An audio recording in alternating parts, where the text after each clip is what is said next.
وتواصوا بالصبر صدق الله العلي العظيم.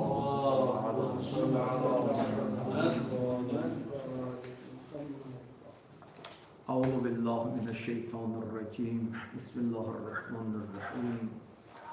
الحمد لله رب العالمين وصلى الله على سيدنا ونبينا أبي القاسم المصطفى محمد اللهم صل على محمد صلى الله عليه وعلى أهل بيته الطيبين الطاهرين سيما بقية الله في الأرضين واللعن الدائم على أعدائهم أجمعين من الآن إلى لقاء يوم الدين.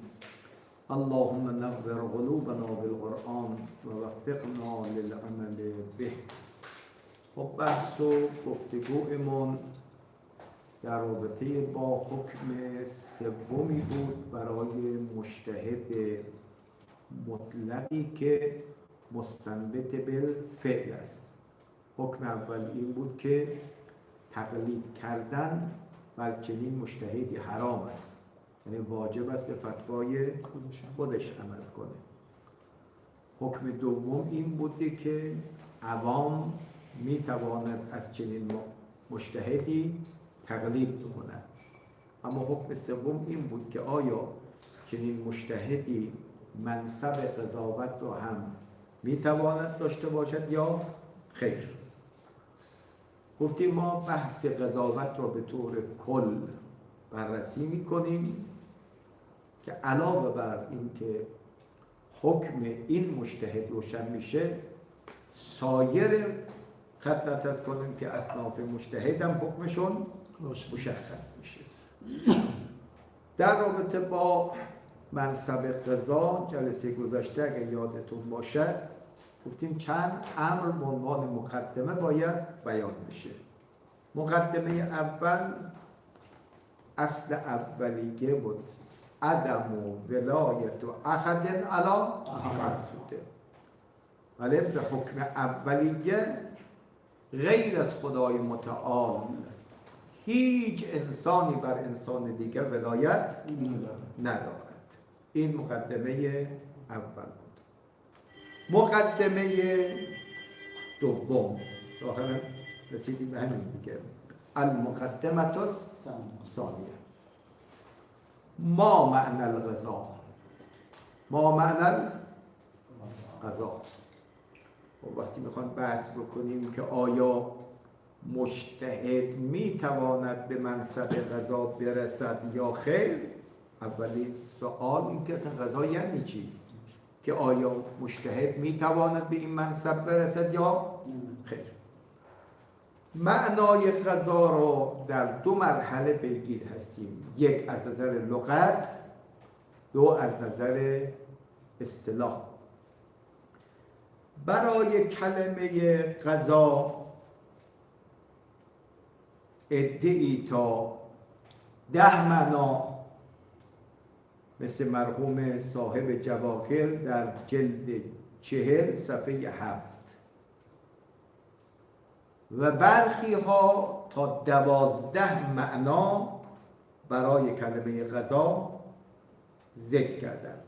حالا ما به برخی از اونها اشاره میکنیم. یکی از معانی لغوی قضا حکم است. الحکم بین الناس. در سوره نساء آیه 65 به این معنا اشاره داره. دیگه پیامبرا افرادی اگر اومدن پیش شما برای رفع تنازع و شما قضاوت کردی، ثم لا یجدوا فی انفسکم حرجا، ثم لا یجدوا فی انفسکم حرجا مما قضیت، مما قضیت ای حکم. اگر 2 نفر برای حکمیت بین شما آمدن، هر حکمی که شما انجام دادید، بله، اونی که محکوم شده در درون جان خودش نباید ناراحت باشه، چون شما عادلید و بر اساس عدالت حکم کردید. پس مما قضیت ای مما حکمت. پس یک معنای قضا و معنای حکم است. دو، گاهی قضا به معنای اعلان و اخبار است. مثلا عرب میگه که و قضینا الیه ذالک الامر و قضینا الیه ذالک الامر ای اخبرنا. بله، ما فلان مطلب را به فلانی خبر دادیم. درست شد؟ قضینا که متکلم الغی ای اخبرنا. و قضا ربک از همین باب است. چی؟ و قضا ربک الا تعبدوا. اون حکم. بله، الله عز بکنیم ببینیم کدوم جمله. گاهی به معنای خلق و ایجاد میاد. غذا قضیه ای خلقه. بله؟ این آیه شریفه دقت کنید. فغذاهن سبع سماوات فغذاهن ای فاو جدهن یا او خلقهن. خداوند 7 آسمان رو بفرمایید. غذا یعنی چی؟ خلق. پس گاهی خود حکمه، گاهی خود اخباره، گاهی خود به معنای خلق و ایجاد. گاهی اوقات هم قضا به معنای امر قطعی است. قضا به معنای امر قطعی است. مثلا فلما قضینا علیه الموت فلما قضینا علیه الموت. قضینا یعنی چی؟ حکمنا. وقتی ما حکم قطعی مرگ را صادر کردیم دیگه راه برگشتی وجود ندارد. گاهی اوقات قضا به معنای فعل و کار میاد، عمل. بله؟ قضا به معنای عمل میاد، کاره. مثال سحره زمان موسی به فرعون چنین گفتن فقز ما انت قاضم. فقز انت ما قابل. فقزه، بله، سحره زمان موسی بعد از اینکه حقیقت براشون روشن شد و ایمان آوردن به پروردگار متعال، فرعون اینها رو تهدید کرد. اینا در برابر تهدید فرعون چه گفتن؟ فقز ما انت. این فقزه معنای حکم کردن نیست. اصلا اینا فرعون رو به عنوان قاضی قبول نداشتن که بیان هر طور که دلت میخواد قضاوت کنه. فقزه ما انتقاد یعنی هر چی از دستت برمیاد انجام بده. بله؟ پس اینجا فقزه که از ریشه قضاست به معنای عمل و کاره، یعنی هر کاری از دستت برمیاد انجام بده. که او هم در مقابل گفت من کاری که میخوام انجام بدم یه دست و پای شما رو از خلاف جا میکنم، قتلتون میکنم و لأصلبنکم، بله، علی جذوع النخل، بعد شما رو به دار میآویزم. این قرینه بعدی هم نشون میده که این اغضه به معنای عمل میباشد. گاهی قضا به معنای فراغت میاد. بله؟ وقتی انسان از یک عملی فارغ شد، سلام نماز رو داد، تا میگه السلام علیکم و رحمت الله، میگن از نماز چی شده؟ فارغ شده. این آیه کنید اذا غزیتم الصلات. ای فیاد، غزیتم یعنی چی؟ ای فرختم. هرگاه از نماز فارغ شدید، برید دست به تجارت بزنید. پس گاهی غذا به معنای فراغت است و گاهی غذا به معنای وصیت میاد.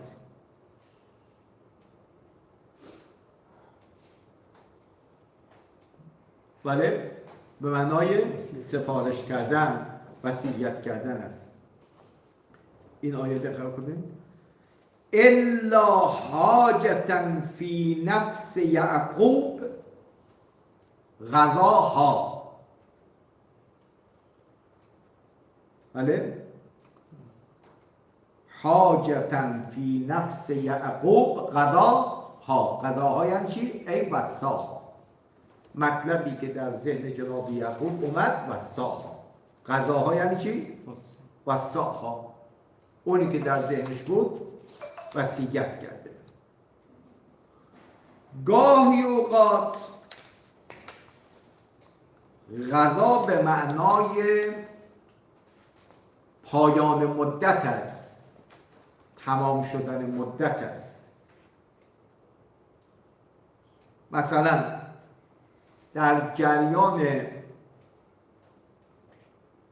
حضرت موسی و جناب شعیب یک قراردادی بین این داماد و پدر خانم بسته شد.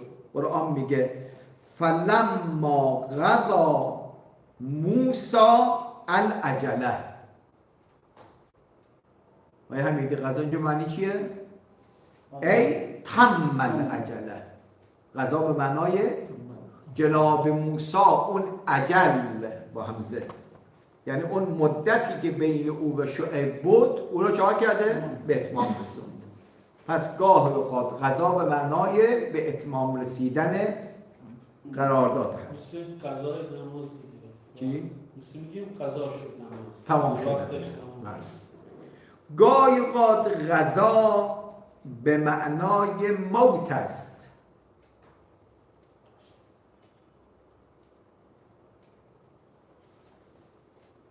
مثال غذا اجله. بله، غذا اجله. گاهی اوقات به معنای وفا می آید.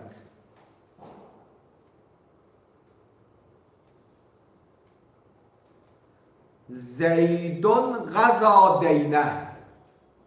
زیدون غذا دینه. ای وفا به دینهی. و آخرین معنا هم اراده است.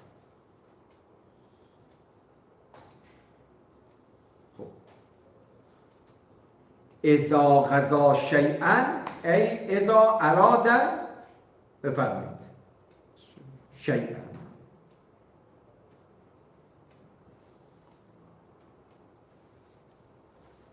به نظر می رسد که معنای غذا در لغت به معنای حکم باشد، کما اولی باشه. الا بقیه اون معانی خدمت شما عرض کنم که ربطی به بحث ما ندارد. چون میگیم جناب فقیه میخواد منصب غذا رو بر عهده بگیرد، یعنی حکمی رو صادر میکنه. این معنای لغوی غذا. اما در اصطلاح فقهای شیعه 3 تعریف برای غذا ذکر کردن. یعنی از لابلای کلمات فقها میشه این سه معنا رو استخراج کرد. یک، القضاء ولایت خاصه علی الحکم. القضاء ولایت خاصه علی الحکم. قضا یک ولایت ویژه هست، بله، بر حکم کردن. حالا بحث میکنیم با اون دو تا معنا چه فرق داره. شهید اول در درست، جلد 2 صفحه 65.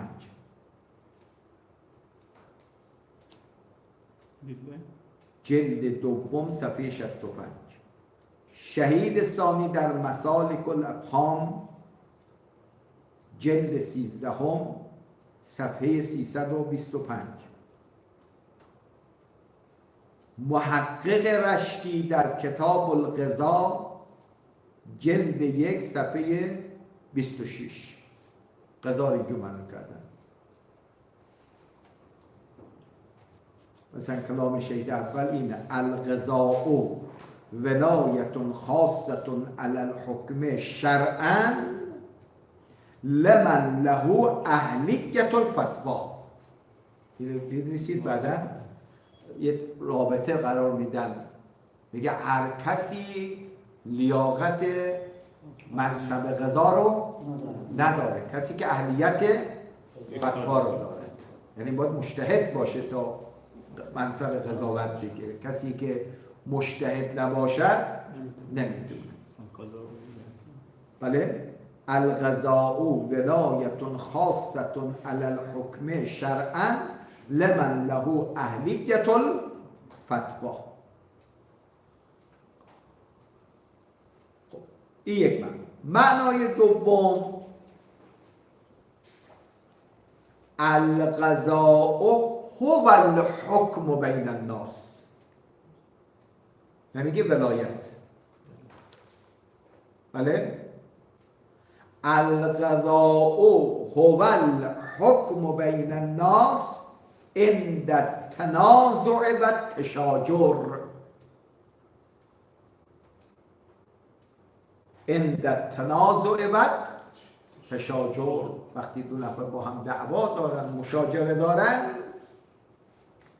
شخصی که میاد حکم میکنه برای رفع تنازع و تشاجر، این قضاوته.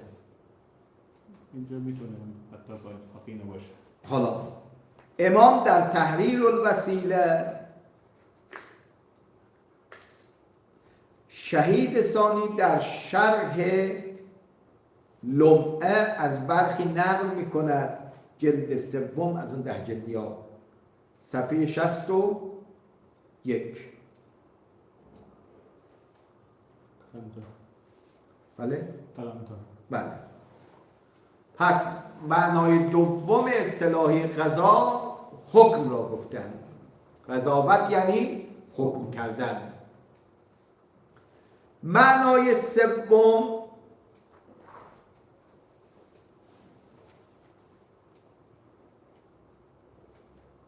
القضاء رفع الخصومه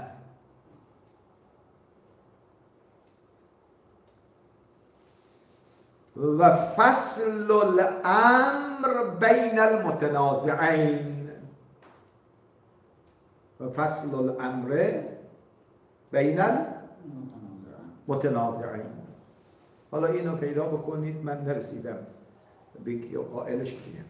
پس 3 تا معنا گرفتن: قضا ولایت، قضا حکم، بعد حکم 3 قضا رفع الخصومت است. یه تذکر یادداشت بفرمایید. فرق این 3 تعریف در تعریف دوم و سوم، قضا به معنای فعل قاضی می باشد. یعنی اون کاری که قاضی انجام میده، حالا اون کار میخواد حکم کردن باشد یا فصل خصومت باشد. بله؟ حکم کردن فعل و من افعال دیگه، یا فصل خصومت، برداشتن خصومت هم توسط شما یا قاضی انجام بده، کاری از طرف شماست. اما در تعریف اول اون ولایت و منصب قضاوت را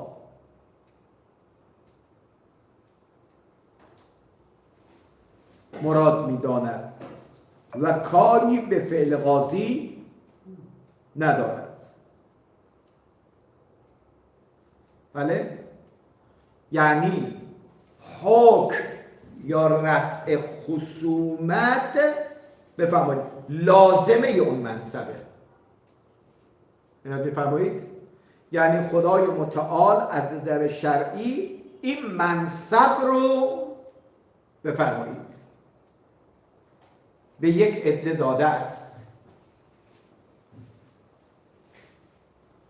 لازمه این منصب چیه؟ حکم میکنه. لازمه این منصب چیه؟ رفع خصومت میکنه. پس قضاوت خود حکم کردن نیست. قضاوت یه جایگاه است. دقت فرمودید؟ حالا بارها عرض کردیم که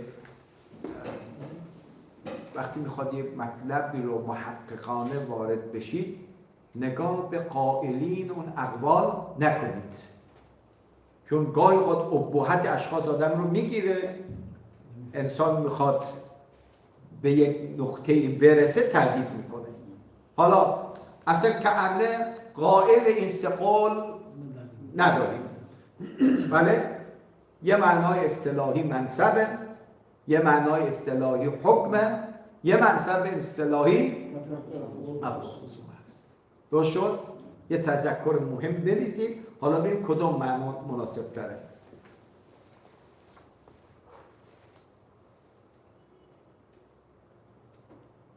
اگر قاضی حکمی را به نفع کسی و بر علیه کسی صادر می کند، نسبت به من علیه الحکم، فیوزاگر گفتی نسبت به من علیه الحکم نوعی سلب اختیار کرده است و آزادی او را محدود کرده است. اما طبق مقدمه اول اصل عدم ولایت احدی علی احدن می باشد.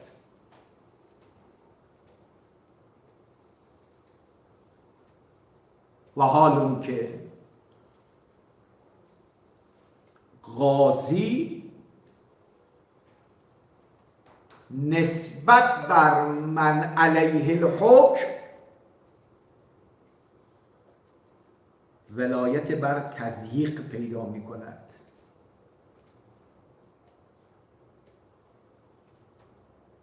این ولایت را از کجا به دست آورده است؟ همین گرفت مطلب را. شما در مقدمه اول اثبات کردید بر اساس عقل و نقل غیر از الله تبارک و تعالی که خالق انسانه، اصل این است که احدی بر احدی ولایت ندارد. حالا اینجا که قاضی درست شده داره حکم میکند بر علیه کسی نسبت به محکوم شما یک دارید تضییق میکنید، یعنی دستشو از مال داره چیکار میکنید؟ کوتاه میکنید. درست شده؟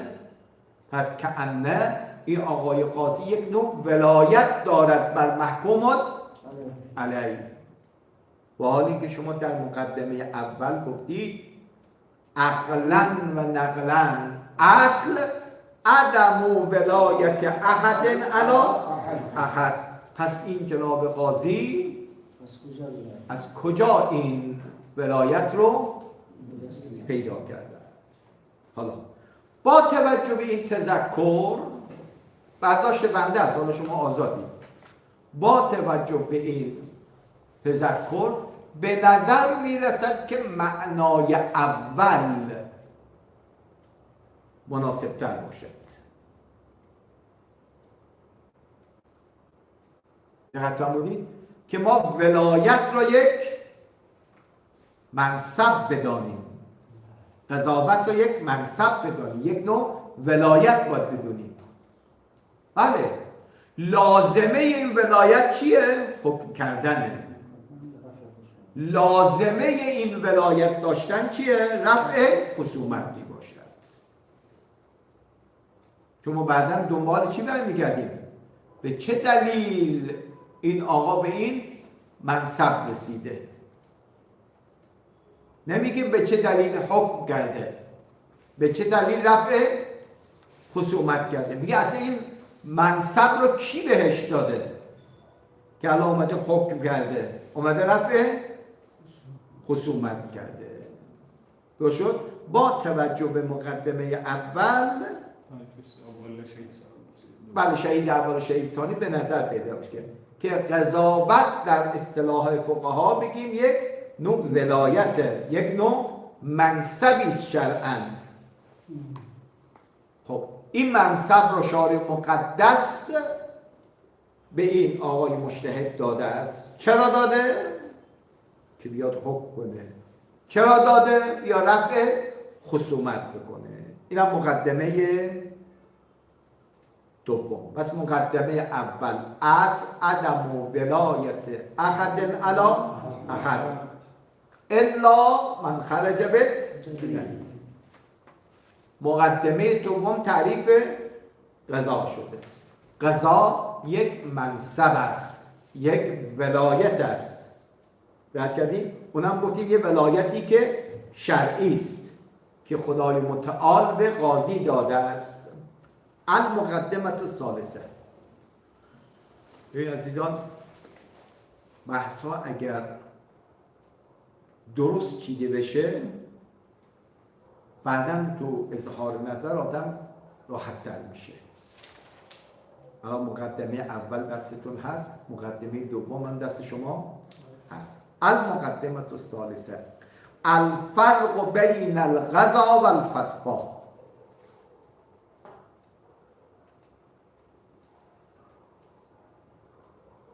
سید تقی میگه همین که شما میگه الفرق بین القضا و الفتوا، پس معلومی که منصب قضاوت غیر از منصب چیه؟ فتواست.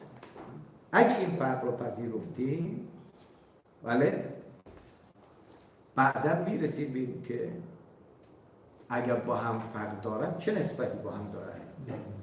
یک نفر میتونه هم مجتهد باشد، صاحب فتوا باشد، هم میتونه منصب چی داشته باشه؟ قضاوت داشته باشه. یکی میتونه منصب قضاوت داشته باشه اما منصب فتوا نداشته باشه. ممکنه یا ممکن نیست. یا بگین کسی منصب فتوا داشته باشد اما منصب قضاوت نداشته باشه. چجوری میشه؟ آیا بین فتوا و بین قضا فرق هست یا فرق نیست؟ عنایت کنید. برخی تا 7 تفاوت بین این دو ذکر کردن که ما به برخی از اونها اشاره میکنیم.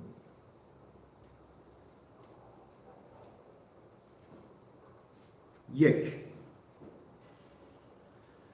فتوا اخبار مجتهد است از حکم الله، چه حکم تکلیفی چه حکم وضعی. ولی قضا انشاء حکم است. مثلا حاکم شهر حکم می‌کند بر اینکه فردا اول ماه رمضان است، درست شد؟ یا در یوم شک حکم می‌کند فردا اول شوال است. این انشاء چیه؟ حکمه. درست شد؟ های فیاض، حکم از قبل مشخصه، اخبار نمی‌کنه. همه میگن اگر خط شعبان تمام بشه اول چیه؟ رمضان تمام بشه اول، اما الان نمیدونی اول رمضان هست یا آخر شعبانه، نمیدانیم که اول این داره حکم میکنه. دقت کردید؟ پس اما فتوا چی؟ فتوا اخباره، بررسی میکند. خدمتتون عرض کنم که فلان چیز حلال است یا چیه؟ حرام است. نمیگه باید حلال باشد، باید حرام باشد. نه، میگه من از این ادله استفاده میکنم، حکم این مسئله اینه. این یک فرق گذاشتن بین قضا و حکم. پس قضا انشای حکم است، بله، اما فتوا اخبار. بله. ستقی لبخند ملی میزند، میگه آقا فرق اصلا بین اخبار و انشا چیه؟ که شما میگید فتوا اخباره، دقت فرمودید، ولی قضا چیه؟ انشاء. خدمت عرض کنم که اینجا داخل پرانتزم به ذهنتون باشه، انشای حکم معمولا در مورد خاص و موضوع چیه؟ خاصه دیگه. مثلا نمیدونیم آخر رمضان است یا اول شواله، نسبت به اون موضوع خاص خدمتتون است که طرف انشاء حکم میکنه. این مال زیده یا مال امر است، انشاء حکم میکنه، بر اساس بینه میگه مال زو بینه است. خب پس اولین فرقی گذاشتن فتوا اخبار از حکم است، قضا انشاء حکم می باشد. حالا سلام استاد، خسته نباشید استاد. علیکم السلام، بفرمایید. استاد سلامتی. خیلی ممنون، متشکرم، بفرمایید. بین فتوا و قضا از نسب اربع مفصل منوجه؟ الان هنوز نرسید، اول بذار فرقشو بگیم، اون خصوص مطلق میشه، اون خصوص مطلق میشه بعد هم بله استاد، هر دوم اینه که مثلا یه قاضی میخواد حکم بکنه بر اساس ادله شرعیه که درسته بینه و اینها، حکم مشخصه، اون میاد اون حکم مشخص شده رو جا میکند ابلاغ میکنه. الان میخواستیم این تفسیر دیگه اینه که انه مثل قوه مقننه و قوه مجریه است. دقت فرمودید؟ قوه مقننه میاد چا میکنه؟ حکم تأسیس میکنه. قوه مقننه میاد اون حکم مسبب رو میگه اینجا مصداقشه، باید چا کنن؟ تطبیق بدن. اینات فرمودید؟ مشکلی داره همین کار میکنه دیگه. مشکلی داره دیگه، مثلا یا قوانین و مثلا در خب اشکال نداره، یک مجتهد قاضی هم باشه. دقت فرمودید؟ یک مجتهد قاضی هم باشه. منتها مجتهد به اعتبار مجتهد بودن اخبار از حکم میده. وقتی میاد در جایگاه قضاوت میشینه، او فتواها و احکامی که قبلا خبر داده حالا تطبیقش میده، انشاءش میکنه. دقت فرمودید؟ هیچ اشکال نداره من جهتن که مجتهد است مخبر باشه، من جهتن که چیه؟ قاضی هست انشاء حکم میکنه. خب اما فرق بین انشاء و اخبار داخل پرانتزه. جمله انشائیه در خارج ما به ازا ندارد که با آن تطبیق داده شود، از این جهت متصف به صدق و کذب نمی شود.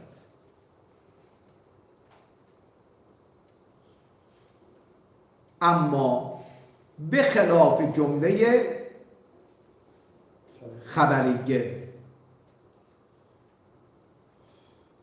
که در مقام خبر از ثبوت یا نفی چیزی است که گاه مطابق با واقع هست، گاهی مطابق با واقع نیست. ببین انشا امرش دائر بین نفی و اثباته، یعنی یا هست یا نیست. دقت کردید؟ وقتی مولا میگه اضرب یا میگه قم یعنی پاشو،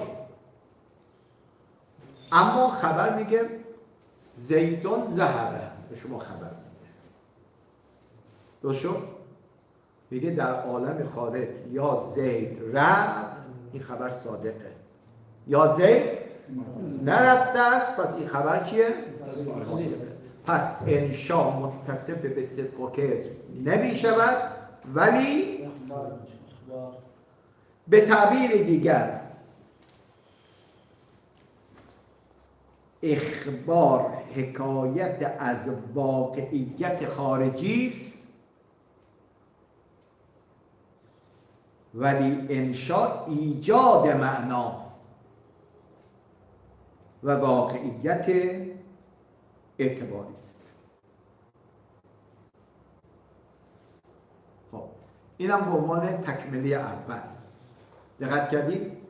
اولین فرق بین قضا و فتوا این شد که فتوا اخبار است اما قضا انشاء است. در ضمن فرق بین اخبار و انشاء هم روشن شد. یه تکمیلی دومم بنویسیم بد نیست. اقسام انشاء، این هم روشن. این مطلبی که گفتیم فرق بین انشاء و جمله انشایی و جمله خبریه رو آیون میگن اگه بیشتر میخواد اطلاع پیدا کنید مصباح الفقاهه مرحوم آقای خویی جلد دوم صفحه 52. مصباح الفقاهه جلد 2 صفحه 52. خب آقا قضا گفتی انشاء چیه؟ حکمه. درست شد؟ آیا انشاء هم اقسامی دارد یا خیر؟ بله. یک، انشاء قولی به انشاء فعلی.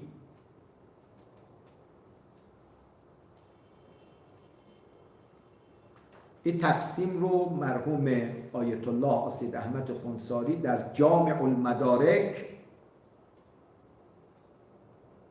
جلد سوم صفحه 71 مرحوم امام در تحریر جلد 2 صفحه 433.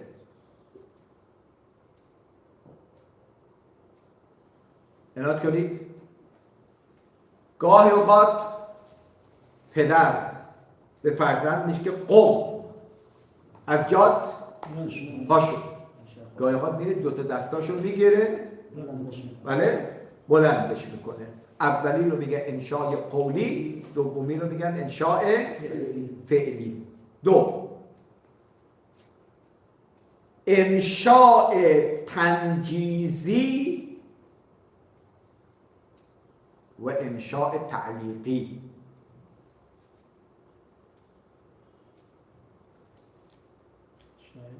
خب انشاء تنجیزی منجز قطعی کرده، بعتو که کتابی به 1000 تومان، شما هم میگید قبل تو. درست شد؟ قبل تو میشه انشاء تنجیزی. یعنی این خبر که ایجاد خدمت است که بی معلق به چیزی نشده، ولی گاهی اوقات تعلیقیه.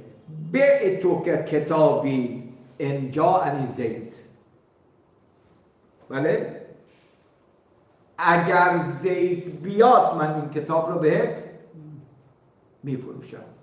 حالا در تو فقه بحثه که آیا انشاء تعلیقی درست یا درست نیست، ولی متصور هست انشاء گاهی خود تنجیزیه، گاهی خود تعلیقی می باشد. مرحوم خویی در مصباح الفقاهه جلد سوم صفحه 81، مرحوم حاج آقا مصطفی خمینی رضوان الله تعالی علیه در کتاب البیع جلد 1 صفحه 169 این تقسیم رو آورده است. یه تقسیم دیگری کردن منتها قائلش خیلی کمه، انشاء خارجی و انشاء قلبی. بله، انشاء خارجی و انشاء قلبی. مرحوم سید کاظم یزدی صاحب عروة الوثقی در حاشیه بر مکاسب شیخ انصاری جلد 1 صفحه 66 این مطلب رو بیان کرده است. خب معمولا ما در تمام عقود و ایقاعات انشاء چی؟ خارجی معتبره، انشاء خارجی معتبره، اما یه عده میگن نه انشاء یعنی به لفظ جالب نکن به معتبر، اما تو قلبت مثلا بعضی میگن آیا در نماز من میتوانم جملات و الفاظ نماز رو انشاء بکنم؟ بله، یعنی وقتی میگی الحمدلله رب العالمین یعنی من دارم حمد چی میکنم؟ خدا میکنم. تو شد؟ ایشون میفهمد نه انشاء قلبی هم چیه؟ ممکنه، ولی خطا مشهور فقهای ما میگه نه انشاء چیه؟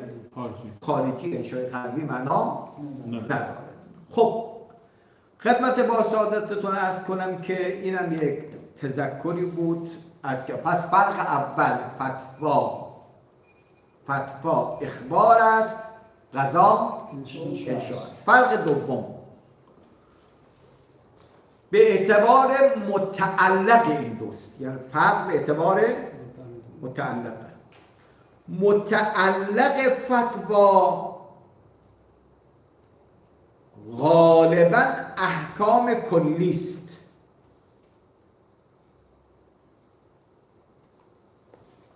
که وظیفه مجتهد است،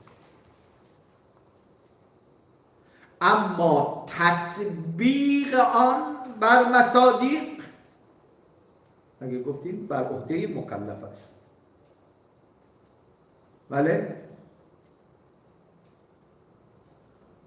و همین معمولا مثال چی میزدن؟ کار مجتهد میگه الخمر حرام، اما آیا این مایه خارجی خمر است تا حرام باشد یا خمر نیست؟ میگه ربطی به مجتهد ندارد. میگه من فتوا دادم الخمر حرام، اما آیا این مایه خمر است یا خمر نیست؟ ربطی به مجتهد به صاحب فتوا ندارد. ولی در باب قضا غالبا انشای حکم در قضایای شخصی است. هست یا نیست؟ نظام میکنه این خونه ملک زید است یا ملک عمرو است. آقای قاضی به حسب قرائن و بینه انشای حکم میکنه، میگه این خانه ملک زید میباشه. دقت کردید؟ کار به کلی ملکیت نداره. بله؟ این میگه الان در این مورد متنازع فی این خانه ملک زیده چون بینه داره. فرق سوم، اینم قشنگه، فرق سوم فتوای مجتهد مختص به خودش به مقلدینش است، اما برای مجتهد و دیگر مقلدین حجت بفرمایید نیست. درست شد؟ اما برخلاف حکم حاکم و قاضی که برای همه حجت است، بله؟ برای همه حجته. استاد ببخشید، بله. این اینجوری بگیم مثلا قاضی حکمش به نحو قضایای حقیقی هست، چیزه به نحو قضایای خارجی هست، اما فتوای مجتهد چی برعکس گفتم استاد ببخشید، یعنی بین قضایای حقیقی هم بله استاد درسته، فتوا به نحو قضایای حقیقی چیزه حقیقی باشد و اون خارجی باشد. همون فرق دوم میشه کلی و جزئی دیگه. دقت کردید؟ خدمت شما عنوان رو خدمت تصمیم حقیقیه و خارجی کردیم، ما با که کلی و جزئی. یک چیز دیگه استاد آقا مجتهد امکان داره اعلم باشه، فتوا بر همه منجز دیگه. نه، چرا استاد؟ چون هیچ مجتهدی خود دیگران رو بر خودش علم نمیدونه. مجتهدی که صاحب فتواست میگه حکم همین نیست که من رسیدم، حکم دیگرانی که مخالف باشه رو خدمتتون قبول نداره. خب پس فرق سوم این شده که فتوای مجتهد بر خودش و مقلدینش حجته، اما بر دیگران حجت نیست. اما به خلاف حکم حاکم که بر همه حجته، یعنی حتی مجتهدین دیگر هم باید تسلیم باشن. دقت فرمودید؟ حکم قاضی حجت می باشد. لذا اگه یک مجتهدی صاحب رساله و یه عوام الناس سر یک قطع خونه با هم دعوا دارن، طرح شکایت کردن در یک محکمه، آقای قاضی اومده بین آقای مجتهد میگه بفرمایید ادله شما چیه؟ رو میکنه به اون عوام الناس میگه ادله شما چیه؟ بعد به نظر میشه که ادله اون عوام الناس میچربه، حکم میکند بر له اون عوام و بر علیه این مجتهد. این مجتهد نمیتونه میگه آقا من نظرم این نیست، کار به نظر شما نداریم. انشای حکم کی میکنه؟ قاضی میکنه. دقت فرمودید؟ اینم فرق چندم؟ سوم. فرق چهارم، اینم قشنگه، فتوا قابل نقض است به سبب فتوای جدید.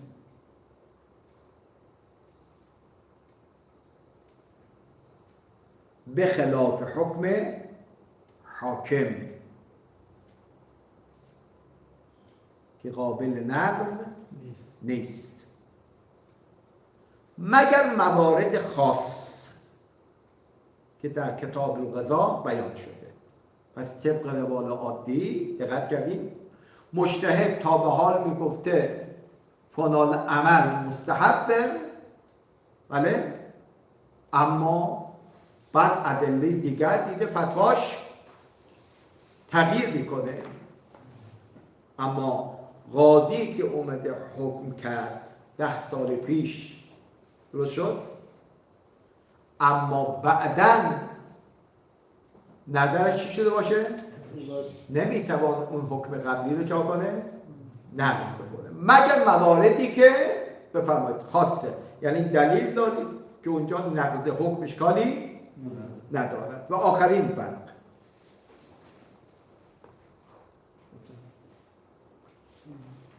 مستند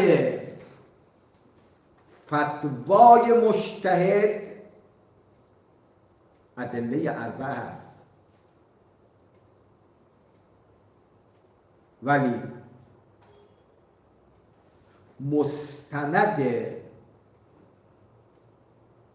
حکم قاضی در احکامش میتواند غیر اینها باشد، مثل قاعده ید، مثل بینه، مثل اقرار یا علم قاضی. اینم خدمت شما عرض کنم که مقدمه سوم درست شد. پس تا به حال ما 3 تا مقدمه گفتیم. مقدمه اول شده الاصل عدم ولایت احد علی احد. مقدمه دوم تعریف قضا. مقدمه سوم فرق بین قضا و فتوا. المقدمه الرابعه، اینو عنوان بکنیم بحثش رو برای فردا. مقدمه چهارم بحثون رجالیون. بحثون رجالیون، این انشاءالله دوستان امشب بکنیم. در باب قضا 2 روایت وجود دارد که محور استدلال در باب قضا می باشد، که حتی برخی از فقهای معاصر از این 2 روایت علاوه بر باب قضاوت در باب ولایت فقیه هم از این 2 روایت استفاده کردند. 1 مقبوله عمر بن حنظله، 2 مشهوره ابی خدیجه. درست شد؟ خب آقایون میخوام از این مقدمه 4 دقت کردید به اون جواب اول پاسخ بده. مقدمه اول که الاصل عدم ولایت احد علی احد، بر اساس این 2 روایت میخوان بگن نه، قاضی ولایت دارد. بله، امام علیه السلام این مشروعیت رو به قاضی داده است. حالا ما انشاءالله در رابطه با این 2 تا روایت باید یک بحثای جدی بکنیم. خصوصا تا الان اگر دوره سطر رو خونده باشی و خارج رفت باشی، هی میکنم مقبوله عمر بن حنظله.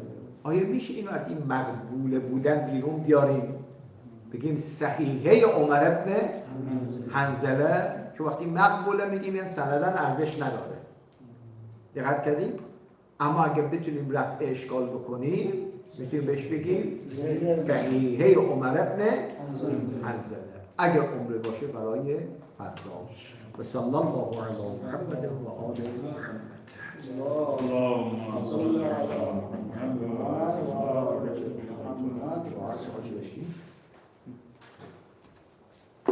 حالا فردا بگیریم مقبوله